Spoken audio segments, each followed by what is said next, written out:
Gautam Gambhir Kolkata night Riders ছাড়লো এবং নিজের সঙ্গে আরও একটা কলকাতার সদস্যকে নিজের সঙ্গে করে নিয়ে চলে গেলেন ভাই। অভিষেক নায়ার আর গৌতম গম্ভীর কলকাতা নাইট রাইডার্স থেকে 2024-এ একসঙ্গে কাজ করলেন এবং কলকাতা নাইট রাইডার্সকে ট্রফি জিতালেন। কিন্তু গৌতম গম্ভীর ভারতীয় দলে চান্স পেল এবং কলকাতাকে ছেড়ে ভারতীয় দলের কোচ হয়ে গেল গৌতম গম্ভীর। কিন্তু অভিষেক নায়ার যে কলকাতার ব্যাটিং কোচ ছিল তার সঙ্গে সঙ্গে তাকেও নিয়ে চলে গেল ভাই।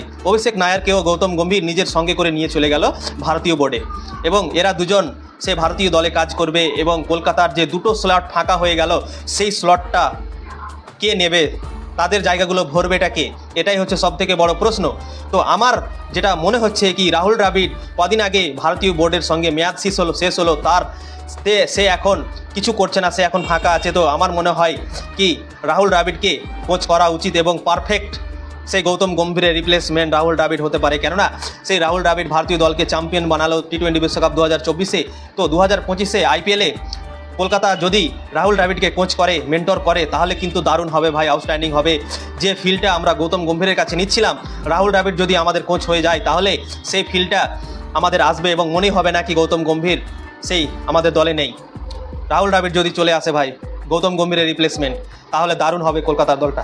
তো দেখা যাক ভাই কাকে কোচ করছে সেই কলকাতা নাইট রাইডার্স, তো দেখার বিষয় হবে।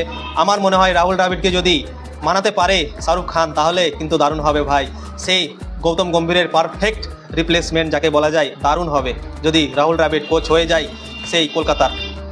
তো 2025-এ বড় নিলাম আছে, কীভাবে দল বানাবে এবং কোন কোন প্লেয়ারকে রিটেন করবে এইগুলো সেই আপডেট খুব শীঘ্রই আমরা পেতে শুরু করব। কেননা এখন অনেক দিন টাইম আছে সেই আইপিএলের।